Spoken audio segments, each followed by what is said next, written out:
Master Dogen's Fukan Zazengi, his universal recommendation of zazen, closely follows an earlier text by the Chinese master Changlu Tsung Se. However, there are several important differences. And one difference in particular is that in the earlier text, there's the following passage. Do not strain your body upward too far, lest it cause your breathing to be forced and unsettled. So that passage doesn't appear in Dogen's Fukan Zazengi.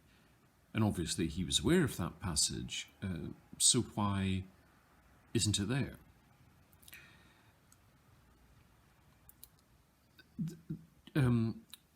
Changlu's instruction has some modern day echoes in some terrible instructions that some people give in Zen about tucking in the chin, about pushing up with the top of the head, and about stretching the back of the neck.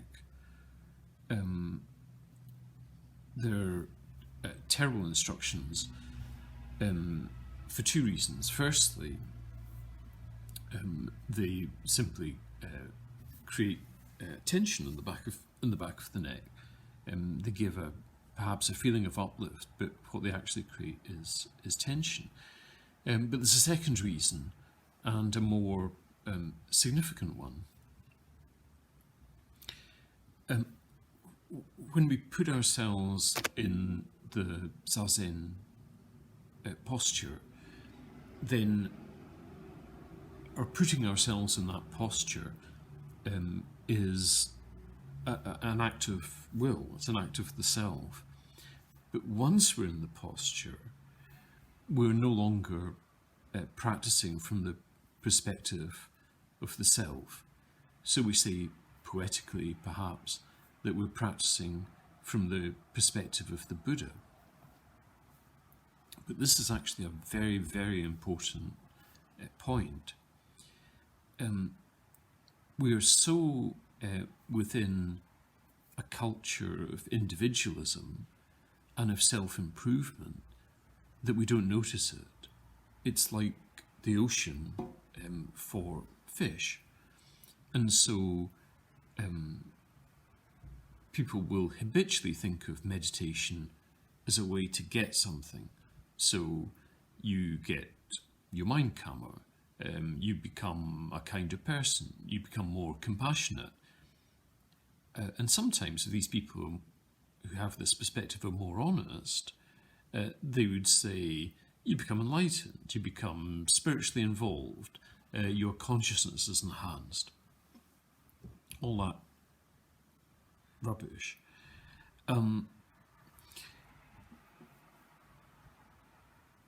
What we're doing in zazen is simply letting everything be.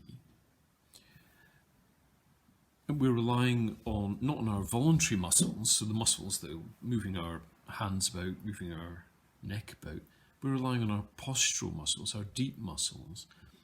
And it's those muscles and the engagement of those muscles which creates a natural feeling of uplift in the body. And a feeling of uplift which we can certainly feel in our neck and our head, but which originates deep in our torso. And it's not an uplift which is voluntarily created by us. It's simply something which happens when we put ourselves in the correct position and we let the self be temporarily displaced. We say that we're sitting from the perspective of the Buddha as a way of saying that we're sitting with all beings, and everything which is here either experienced as being within this person or outside of this person is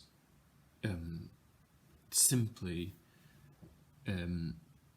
manifesting, existing, and changing.